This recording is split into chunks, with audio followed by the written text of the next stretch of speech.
Thank you. Thank you, Isha. Thanks for introducing the panelists also. Ladies and gentlemen, a very warm welcome on this panel discussion. And the topic, of course, I'm sure it's a favorite topic for all of us, oil and gas and energy transition. What is the intersection like? A lot of people, a lot of speakers said in the morning too, there's a lot of interest in the industry in terms of understanding where is the transition headed and how will it play out for oil companies, not just in the E&P business, but also downstream or midstream. And from that point of view, we could not have a more fuller kind of a panel here. We are honored to have such a range of speakers and their expertise and experience with us today. Let me try and begin this conversation with Mr. Pankaj Kumar from ONGC first. To if you could help us understand, what is the just to help understand the basics and the context right. What is the larger role and importance of E&P companies when we are looking at this energy transition that is happening in India? A lot of times we see a lot of focus on renewables side, but how does a typical E&P company and a large E&P company like ONGC look at it? Where does it find itself placed? If you could throw some light on that and set the context of the discussion, sir. Thank you. Yeah, very good morning to all. Thank you, Sudheer, first of all, for giving me this opportunity to be on the stage with the eminent panel here and sharing my views on the issues which you may raise. You said, what is the role of E&P companies like ONGC towards the energy transition? So, if I can take you back to the speeches which have been delivered in the morning by Chairman and CEO ONGC, advisor MOPNG, and ex-Secretary Cole, and now the Chairman PNG Abi. All three of them, I believe, have uh, univocally said that from India, oil and gas or fossil are not going to go away so soon. It may take little time. This is one. Second, if you look at the prognosticated of Indian sedimentary basins, it's close to 40 plus 42 billion tons. And current, what has been discovered is in the range of some 12, 13,000. So that means we have still a lot to be discovered. If you see the basin perspective, we have still a lot of work to be done on category 2 and category 3 basin, which are to be brought to the canvas of oil and gas production. So, I'm in India at least, who knows these better than ONGC? Without, denting the image of any other company, with all due regards to the rest of the E&P players in India, but ONGC is the biggest. So this is one aspect of it. And when we are talking about energy transition, I think in all the forum, one more thing is being discussed is it is a transition. So it may be typically the solid liquid fossil to gaseous fossil to renewables, this kind of thing. In the morning also, it came that word over it is almost 80% of the fossil which are there. In India, it is close to 86%. Though in last, I would say, little more over decade, or to be precise, from 2014 till now, I think renewable capacity, if I am correct in my numbers, has grown by 250 odd percent. And the target given by Honorable Prime Minister of India, Sri Narendra Modi ji, we have to go way beyond 20. I think another addition, or rather, cumulatively, we have to go up to 750 gigawatt. Solar is the major, then comes the rest. But then he is always telling that we need to increase share of gas from current 6 to around 15%. Where from this gas come? Primary source would be increasing domestic production, which lies with us. So, if I say we are in a process of developing fields, I'm very confident of adding a substantial quantity of gas from East Coast very soon, somewhere middle of next year, or maybe second half of next year, to be precise. We are already, conceptualized the project, which has gone beyond drawing board now, approved and all, for West Coast. A lot of projects we have developed for the West Coast, and I expect to add a significant quantity of gas over there too. Having said so, as my chairman in the morning had said, what support we need is a good price, because now the reservoirs and the area where we are exploring or exploiting are not as sweet or as comfortable as these areas were maybe a decade back or 2 decades back. We are always either in a tougher area or in a matured or a depleted reservoir where we need to put in a lot of resources to take the oil and gas out. Further, I think you may appreciate the kind of heat oil and gas market has picked up in last couple of years' time post pandemic. Every resources is getting. I won't name the country or the geography where things are moving, but resources are being taken at any cost. So a business has to make economic sense for me too. Again, Chairman pointed out one more thing, and in fact, I appreciate that, and I am totally in sync with him, and we together are finding out a way how to, free the gas which is being burnt in offshore or in onshore installations to produce power. Why can't I take green power, which is elsewhere available? Let me lay a cable under the sea, or let me connect to my onshore installation with the grid, take that gas, and let my gas be available for the consumer who may be needing it. So that through that also we can release a lot of quantity of gas, but we need a price for that. So this is the kind of thing I think ONGC can help. In addition to this, ONGC has made its own announcement of net zero C1C, scope 1, scope 2 basis. A substantial amount of investment we are targeting towards that. So that's all is, I think we are, as a ENP company, we can do. Yeah. Thank you. Thanks for that initial comment, Mr. Kumar. The thing that I want to ask you quickly is, in this entire landscape that we're talking about of, gas being transferred, for use here on land, on the shore. What is, we're talking about price. You saying that we need the right price. What is the right price? What is the right remunerative price at which ONGC will be comfortable in terms of, as far as managing this entire transition is concerned? See, Sudhir, the senses have been given by Chairman in his speech as well. Why not? Why don't we link it with crude? Maybe some 20% or 12% of the crude price, prevailing crude price. Gas beyond gas price, which is now capped at nomination gas price, which is capped at 6.5.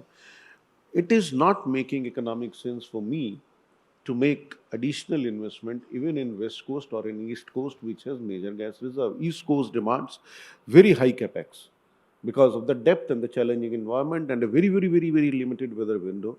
Whereas in case of West Coast, it is kind of redevelopment, finding out sweet spots in the existing one. Yes, as I said, that we are never shying away of doing additional exploration in already explored area as well as in the new area of category 2, 3. Very recently, we have announced a couple of discovery in the West Coast. If I remember correctly, it is Amrit and Moonga, and we are in a process of developing a plan for them so that we can put them early on production. So these demand little high price, especially when the construction cost has gone up, the logistic cost has gone up, the rig cost has gone up, the services cost has gone up. Even for that matter, the chemicals have gone up. So I need to be compensated for my expenditure. I can be open with the government of India. We can share everything with them. I need to be compensated for my expenditure and be given a good amount of return so that my company can spend more on exploration as well. Otherwise, where from my fund my further exploration? In the morning, also it was said, out of 35,000 crores of capital expenditure which we make, roughly about 2/3 of it goes to maintaining the oil and gas production. It's a big number, and the fields are all Given 40, the nature of the 50. fields that Yeah, we yeah, have. Yeah. 40, 50, 60 years old. Yeah, that's right. That's right. Let me turn to Mr. Ramakumar here. So you're somebody who has spent a lifetime on R&D side of things. You've also looked at specifically the hydrogen initiatives in Indian Oil. Now you are advising the chairperson on some of the key initiatives. I want to understand from you, how do you look at, there's a lot of talk about gas-based economy, 5% to 15%, etc. How do you, as somebody who understands this entire space, how do you look at this, target? Where do we stand? What more needs to be done? What is it that that is perhaps? What are the specific things that perhaps need more deliberation or critical thinking to get it right? Thank you, Sudheer, and very good afternoon to all the distinguished participants. Let me thank Sudheer, like Pankaj did, for having invited me to be in this August panel. As regards hydrogen, as you're talking, I mean, maybe for talking about the entire gas government, there are other experts. But let me confine myself to hydrogen. Now the days of why hydrogen have gone. I mean, people just a decade back also still used to debate why hydrogen, why not other things. Now it is not why hydrogen. Now the question being debated is how hydrogen. How hydrogen.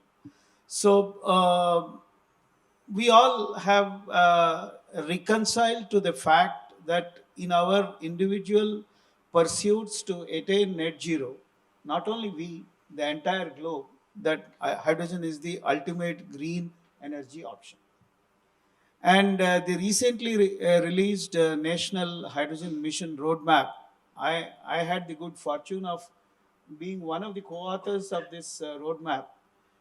The Honorable Prime Minister has set a national target that by 2030, this country is going to be transformed as global green hydrogen exporting hub.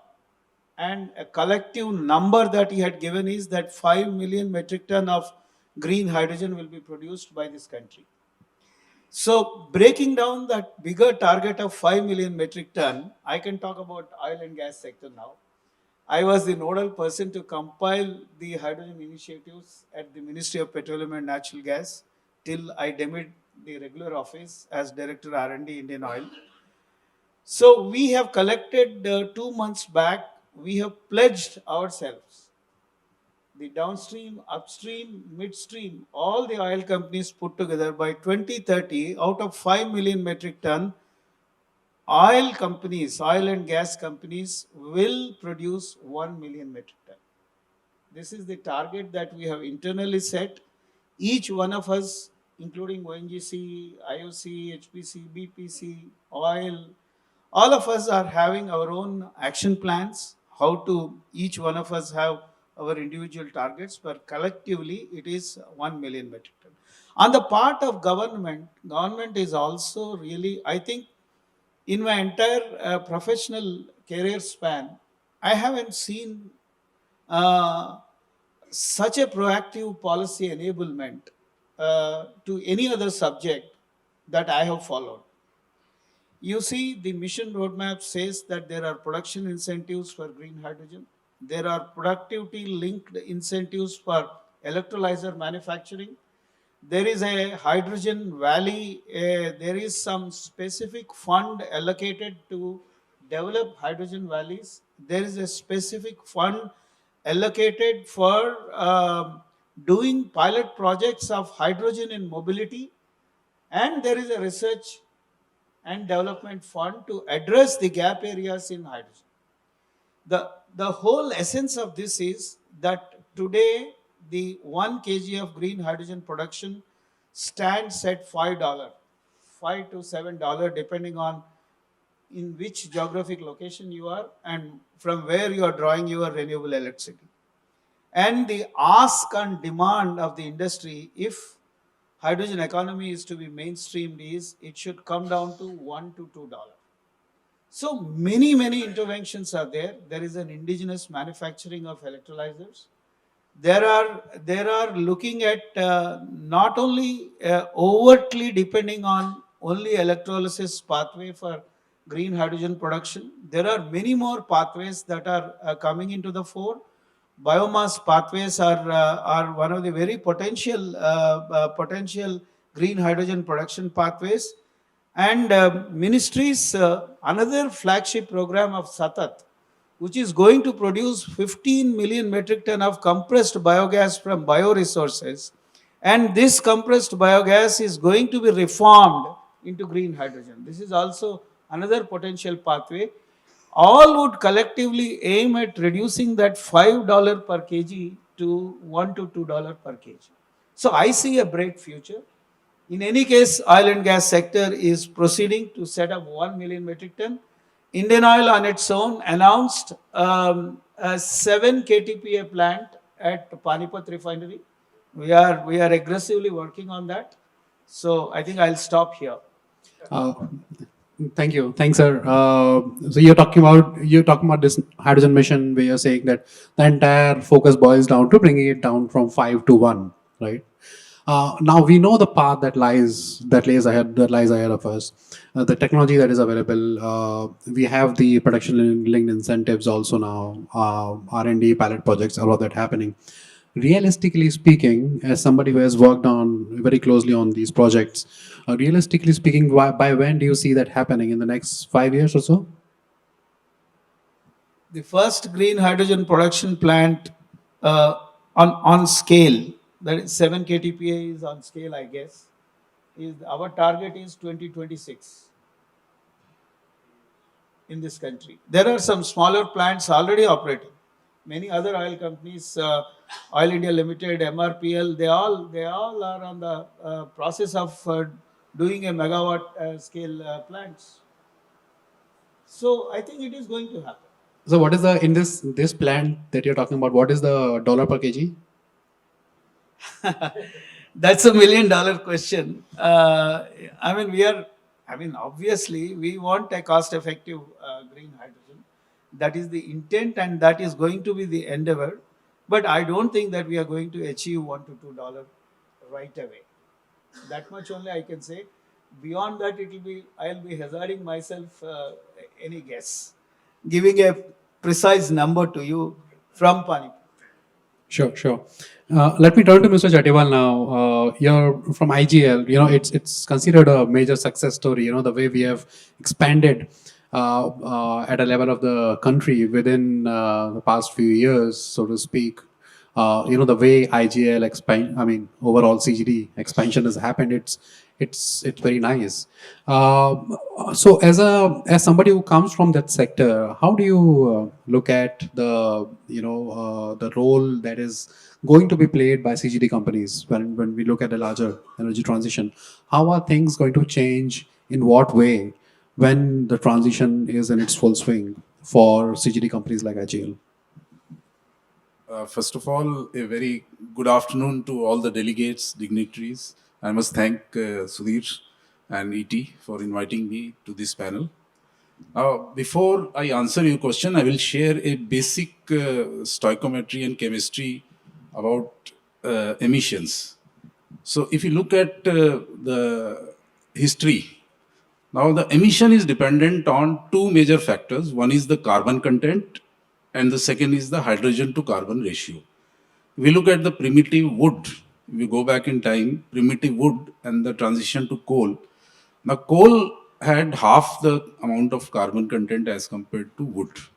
Although the hydrogen to carbon ratio, not much improvement was there, but it was very efficient as compared to wood.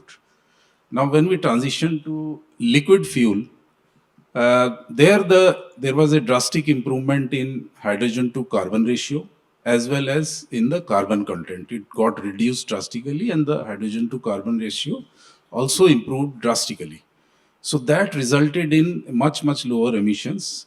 Now the further transition is to natural gas, and if we talk primarily about methane, so that has the lowest carbon content among the fossil fuels, and hydrogen to carbon ratio is approximately 4, the highest. So that makes it a fit case for transition. And another data point, I would say the carbon emission coefficient, if I may share, many of you may be aware of that, that coal has around 95.9 kg per MMBTU, the emission coefficient. And if we come to diesel, that's around 74. Petrol is around 67 to 70, depending on if we have ethanol blended or not. Then natural gas has around 52.5. So these are the numbers. Now, if I compare with natural gas, the amount of emission as compared to coal is almost 70 to 80% higher. Diesel is at 50% higher. So those are the numbers. Even LPG is around 20% higher. So this is the basic chemistry stoichiometry. Now I share the government of India's net zero target, especially at 2030. Net zero is 2070, but 2030 target is we want to reduce by 45% the emission levels by 45%. Now I would like to share one more data point, that government's vision of increasing share from 6% to 15%. Now, if you look at the whole, all of these data points, it becomes very clear that if we can transition from coal, diesel, petrol to natural gas, and the existing infrastructure supports that, then we can achieve the target set by government, the 2030 target of 45% reduction. So that becomes very achievable. We feel that in case the transition is happening.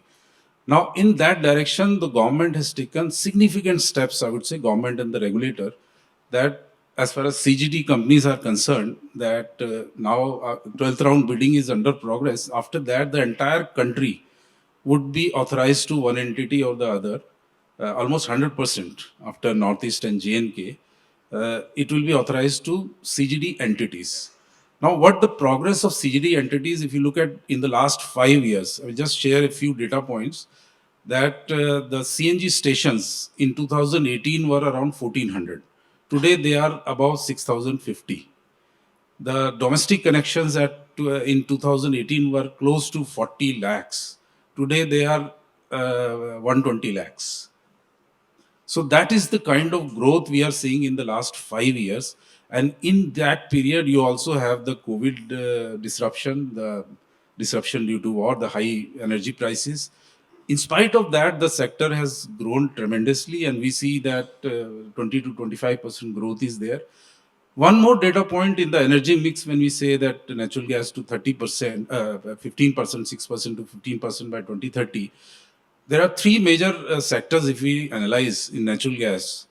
That's first is fertilizer, which consume around 1/3. Second is CGD sector, which is around 20%. And the third is the power, which is currently around 15%. Now, out of these three, fertilizer, if we see, that is more or less stagnant in the sense that once the 2-3 plants which are under commissioning stage, once they come on stream, so India will be self-sufficient as far as the fertilizer consumption is concerned for quite some time. So we don't see much growth in that sector. Power is again a very sensitive sector, which again requires subsidized gas, and currently it is not in priority. So there also we feel that there will be challenges for those power producers to use gas. So the only sector which can carry this 6% to 15% vision of the government is the CGD sector. And the way the sector has grown in the last 5 years, we feel that there is a huge scope. And one more data point, I would say that in case we replace just 10% of the diesel consumption that is used in transport sector to gas, so for that we would be requiring close to 25, 26 millions of gas. And currently we are using, the entire entities are using around 20 to 22 million gas per day. So you can say just switching by or shifting by 10% the diesel consumption to gas would result in a huge jump in natural gas, and it is a matter of time before this sector becomes the number one gas consuming sector.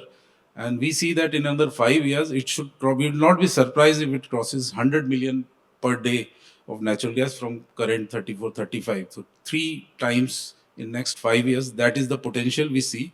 And two major areas that we feel can make a major impact uh, in this journey. One is gas, natural gas in compressed form, that is the CNG, you all know, but the second form, natural gas in liquefied form, LNG. Now, the current challenge the LNG faces, and because that is the way we see that the heavy duty trucking plus the interstate bus, these are the two major consumers of diesel that we feel can easily switch to gas in the current. And the way the road infrastructure is developing, we feel that it should not be very difficult to switch to from diesel to gas. And the challenge that the LNG or the CGD companies or the gas producers are facing is that the current LNG is being imported from outside the country, and the ports, the areas near ports, they don't have any challenge. But once you come to, say, for example, northern India, so you have to transport that LNG all the way to northern India. Now there are two challenges in this. One is the price of transportation, the cost of transportation.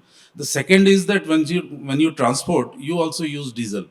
So if your objective is to reduce the CO2 emission, so that somehow gets compromised there. So we feel that the one area that the companies are working also, and CGD companies also are working, is that if you can liquefy the gas, say for example in Delhi or northern India, if we can liquefy the gas which is coming through pipeline, so that transportation is not affected. But the challenge here would be that if we can liquefy below the cost of transportation, and few companies are working on that. GAIL has already demonstrated one pilot in MP. They have demonstrated that small scale LNG 20 tons per day capacity. So they can liquefy. Now IGL is also working on these directions, that if we can liquefy below the cost of transportation, then that space would be very interesting. And once the ecosystem is getting developed, say especially along the Golden Quadrilateral, which are beautifully developed now, if we have LNG facilities there, so we find that the industry, there is enthusiasm, and even they are ready to switch to from diesel to LNG. Only thing is we need to work on that, and IGL as a company is working in this direction. Second area is that the within the cities, the public transport buses, they are on compressed natural gas.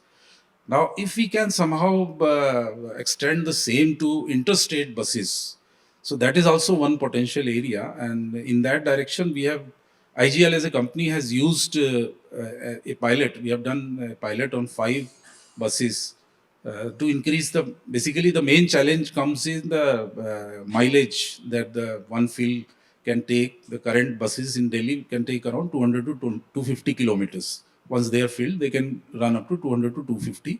So in the Uttarakhand, Delhi to Dehradun buses, what we have done is we have used Type 4 cylinders. So what that does is increases the capacity by double. It doubles the capacity. So instead of 100 kg, you can fill 200 kg. And the weight of the cylinders also goes down. So, so with that, we have been able to demonstrate that 500, 600 kilometers can be done. So buses can go and come back to Delhi in one field. So that is one area in the compressed form, and the second in the liquefied form. So these are the two areas we feel that in transition, energy transition, or the emission positive transition, if you say, they will play a major role. Thank you. I would now turn to the other Pankaj in the panel, and the only representative of the private industry here, Mr. Pankaj Kalra.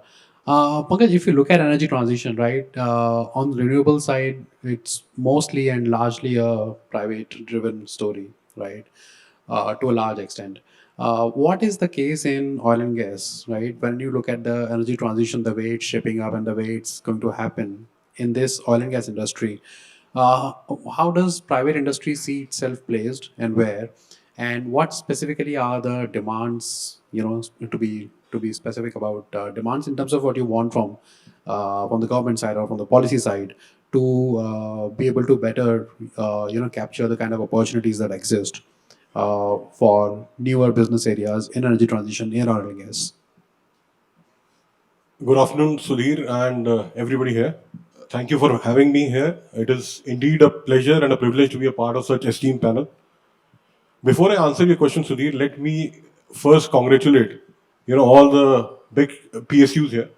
We have seen and we have heard not only commitments being given, but actual on-ground execution happening at the end of ONGC towards the green initiative. They have committed to invest close to $12 billion by 2030. That's a huge number, and it really helps India to get to a net zero much ahead of the timeline which we have committed to ourselves. Similarly, both GAIL as well as IOC, they have committed to invest good about 12,000 odd crores and become net zero by 2040. So these are some of the best known work being happening on the energy transition side, which we all have gathered here for. So I would request everybody to give a round of applause to some of these works being carried out by our big brothers, so-called big brothers, PSUs. Now let me begin by answering your question. Today what we are seeing all across is that the level of vagaries one has seen towards gas and oil prices, largely because of geopolitical factors, it has made every company to work, go back to their drawing board, look about strategies, how do they come out such that they become future proof, they become absorbent to all these shocks that one gets to see every second day.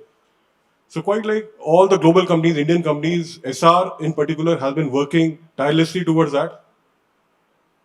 Towards that, equally important is the country's vision. If we want and if we are committed to a $5 trillion economy over the next couple of years, the energy needs to continue to grow with that momentum. It needs to see the same pace as our economy is growing. If today India imports 50% of its gas needs, there is a huge requirement that we, in addition to the exploration being spoken about by Mr. Kumar here, we also have other avenues opened up. And let me share two very good examples, which are global examples, which have remained, I would say, untapped so far. The first and the foremost example is of Australia. Australia used to produce 1 million standard cubic meters of gas per day from CBM, which is a coal seam gas there. Today they produce 120 million standard cubic meters of gas. And that they have done it over the last 20 odd years. 20 years they are producing 1.35 times that India produces nationally. We produce 90 million standard cubic meters. Australia produces 130 million standard cubic meters of gas per day from CBM alone. Leave apart the conventional sources of gas. Take another story. China. Just 7 years back, in 2015, China used to produce almost 7 million standard cubic meters of gas from CBM alone. In a span of 7 years, they've increased it by sevenfold. Today, they are producing 28 million, which is almost 1/3 of India's overall production. We at Essar today produce about 1 million, which is 1% of overall gas that India produces. We produce about 1 million, India produces 90 million. We, from our own field in Raniganj, have a potential to take that number to almost 4.5 to 5 million for the known reserves that we have. And India has a huge repository. I mean, imagine we have the fourth largest coal reservoir. We have almost 360 billion, tons of coal available with us. We have 4 trillion cubic meters of gas available from CBM source. So somewhere or other, we need to replicate the success that one has seen both in China and Australia. I mean, our coal is no different. Our geology is no different. We are more equipped. We have a better cost structure. We have a better lineage than any of these two, gas giants. So why can't we have something which is working towards that? And to answer your point simplistically, Sudhir, all we need is the same research, same R&D, and Essar is committed to take India's CBM production. We today produce 65% of India's CBM production. We are the largest player in India. Our plan is not to limit to only this 1% of India's gas production. We want to take it to 5, we want to take it to 10, and maybe replicate the same story that one has seen or what I spoke about both in China and Australia. If they can do it, we have all the wherewithal to do it here. Given our coal deposits, given our, the number of amount, and at SR we are committed to invest, and that's a conscious call which our stakeholders have taken. We are committed to invest 5% of our revenues into research and development, so that we have the same leniency, same cost saliency that one has seen in terms of throughputs in China and Australia.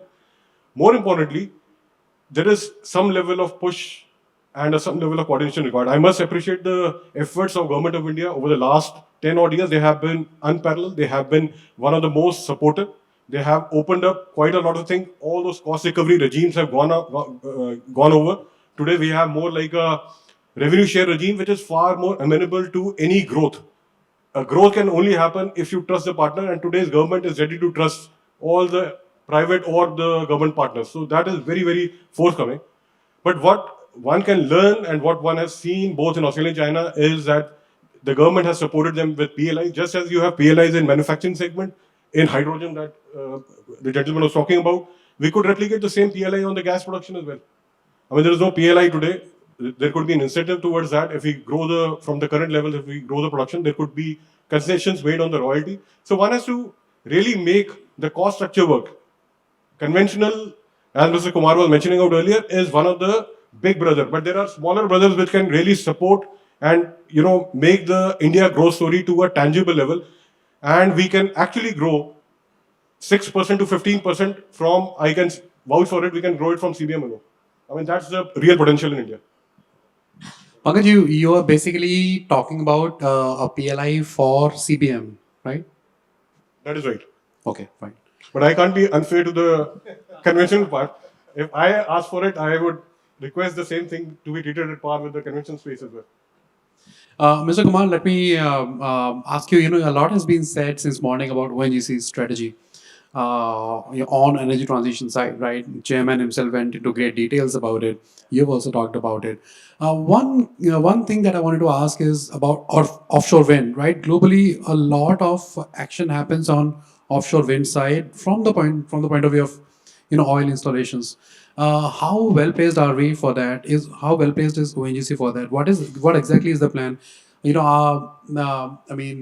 I recollect, recently in the past some time, on policy side, things have slightly moved forward, right? The government has already started seriously thinking about offshore wind. Bids are likely to be invited, etc.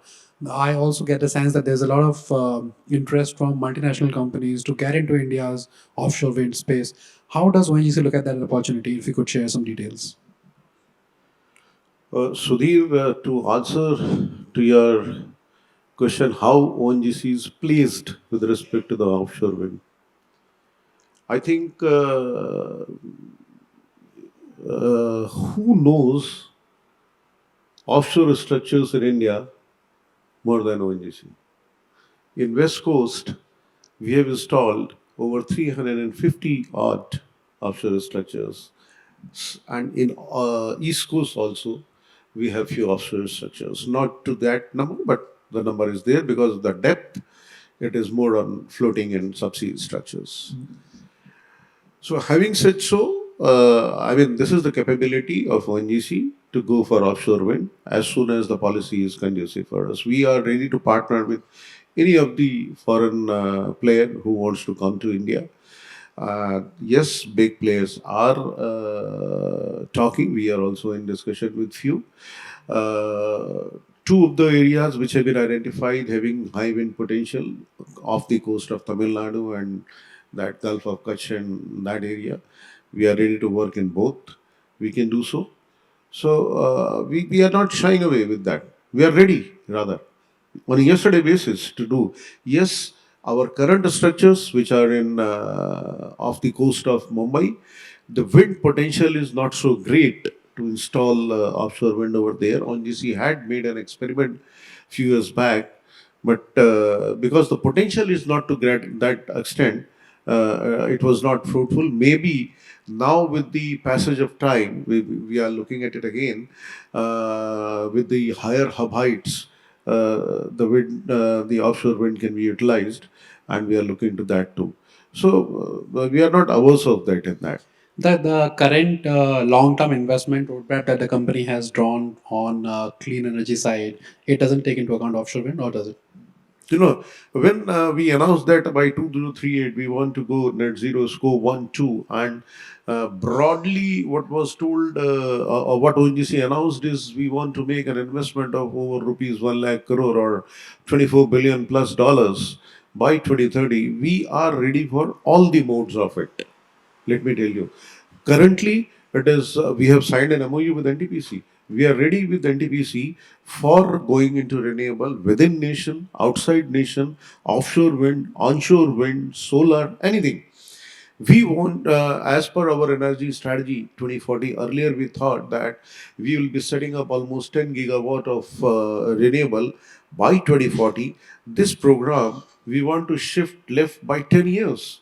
In fact, very soon, we want to go from megawatt levels to gigawatt level in solar itself.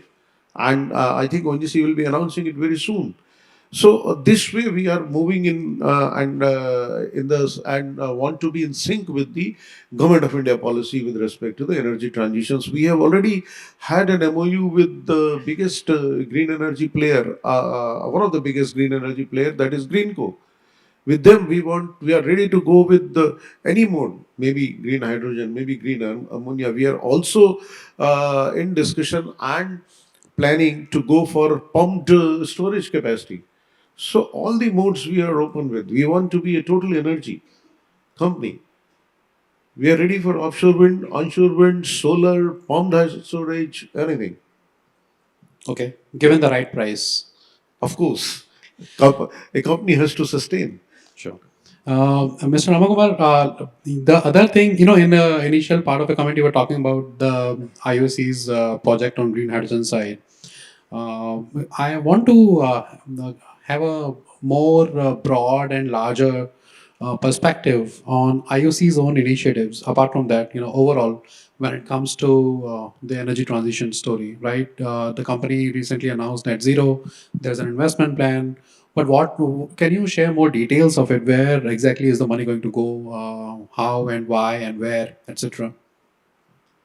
Thanks, Sunil. This gives me an opportunity to give my company's broader plans of achieving net zero targets.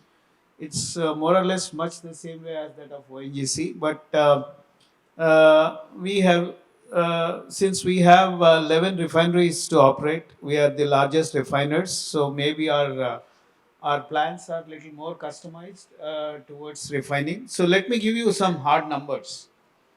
So we have announced that Indian Oil is going to attain net zero, operational net zero by 2046. Operational net zero means we are only responsible for mitigating scope 1 and scope 2. Scope 3 is not in our hands. It is in the hands of the consumer to whom we sell the product. So operational net zero by 2046. In 2021, we did the science-based estimate of our emission trail of scope 1 and scope 2. It is 26.7 million metric ton carbon dioxide equivalent. And by 2030, with all the announced refinery expansions, this will go to 33 million metric ton carbon dioxide equivalent. But in the same period, we are also simultaneously working, and 17 million metric ton we are going to mitigate out of that.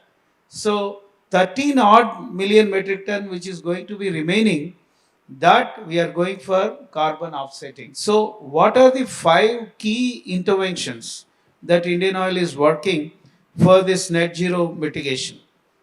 Because 90% of our emission trail is from our refining segment, and marketing and other verticals of Indian Oil, they hardly contribute to the emission pie. The major emission pie is from refining, and so our entire focus is how we can reduce the refinery emission footprint. So there are 5 levers for reducing the refinery emission footprint. One is yield improvement. Second is energy efficiency, the energy efficiency index. Third one is moving from fuel oil, internal fuel oil to gas, natural gas in the first stage, and then finally to compressed biogas. This is the order. Also, most of our refineries are in captive power generation today. Turbine based captive power generation, DG sets have gone anyway. So from turbine based captive power generation to grid connectivity, and grid connectivity on as is varies basis, because today national grid is just 20 odd percent from in the production terms, though the 27% is the installed renewable component of the national grid. But if you take electricity even if you take the as is varies basis electricity, you are going to save a lot of emissions if you take it from grid rather than from captive power generation. And like ONGC, we are also having a lot of types with NTPC and other companies to increase our renewable component. And also, wherever possible, we would like to replace the hydrogen. 10% of the hydrogen consumption of refineries by 2030 will be turning from grey to green. These are the targets.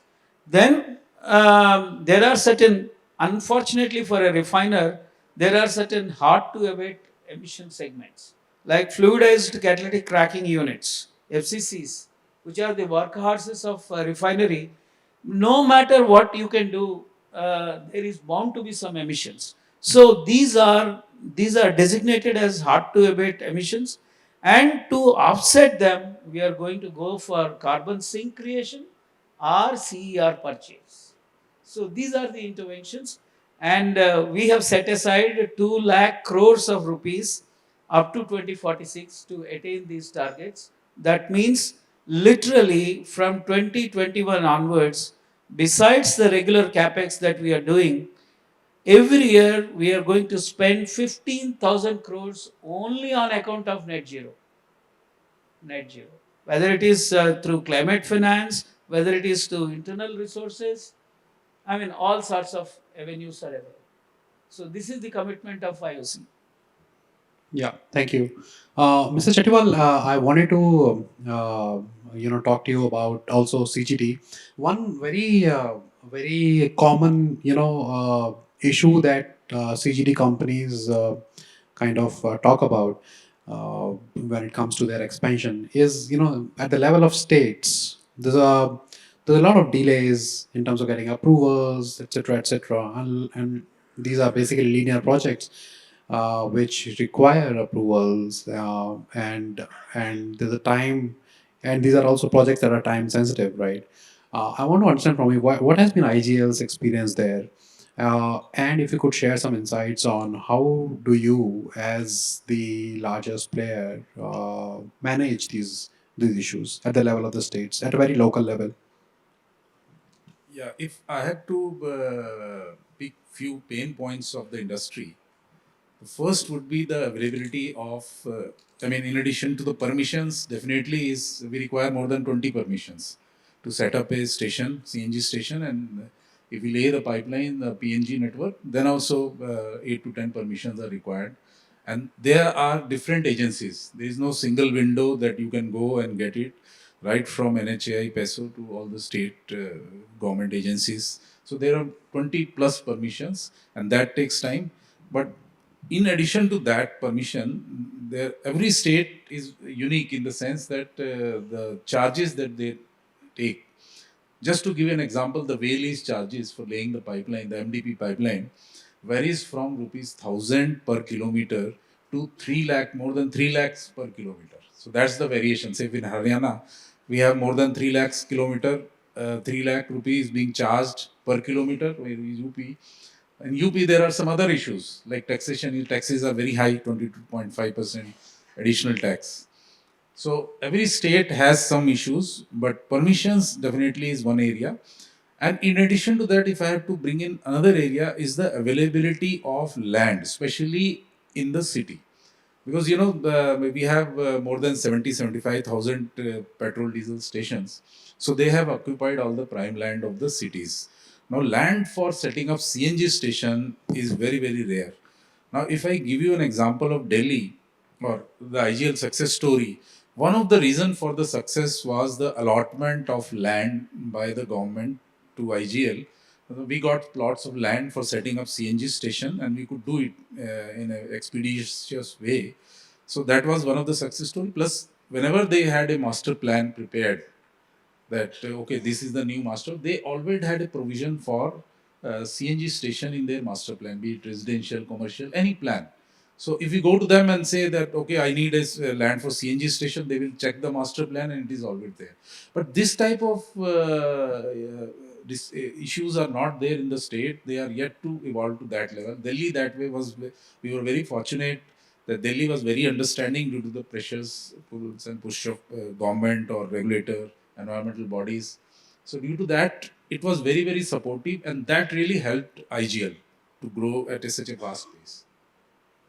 Okay, thank you. Pankaj, if I can ask you to, have the last comment in this discussion. What is, when we look at SR oil and gas exploration, can you give us a sense of the larger, projects and investment plans that you have? What is the kind of capacity creation we are looking at? Over what period of time? And what specifically are the issues that you face when you deal with state level agencies, and how do you navigate through all of that? Yeah. Let me pick up the last pointer first, and then I'll respond in that sequence. From a state level, I think the government of West Bengal has been very supportive. We've had no major issues. We got a lease of almost 500 square kilometers. The mining lease is available to us. We parallelly signed the shale exploration lease also with the government of West Bengal because of the central government's policies. I think from a state level standpoint, I can vouch for it that there are not much of issues that I think the CDD takes up. Coming to the aspect as to where we see SR, as I mentioned a little while back, we have a huge potential within our own field. Our known in-place volumes are closer to 4 TCF, again proven by a third-party study by DeGolyer and McNaughton, which is considered to be a gold standard from a oil and gas reserve certification standpoint. Our 3P reserves are closer to about 1 TCF, which effectively means that if we produce almost 4 to 5 million standard cubic meters of gas per day, we can do it for a sustained period of 20 years at a minimum level. So we've got as I mentioned, we've got a very good reservoir all across some of the states that we have. There is a huge deposit of coal in India, fourth largest across the globe. So I think the basic thing is to tap and to make sure that we put in the best of technology here and make it cost viable for any operator. And towards that, I think our sponsors have taken a huge initiative. We have opened up a center of excellence, which is working in tandem with not only CMPDI, which is considered to be one of the top-notch body in India from a coal standpoint, but we have tied up with IIT Mumbai. We also have tied up with some of the Australian super majors companies, similarly Chinese companies, and again back to US, because essentially the growth story of CBM and shale really picked up from US.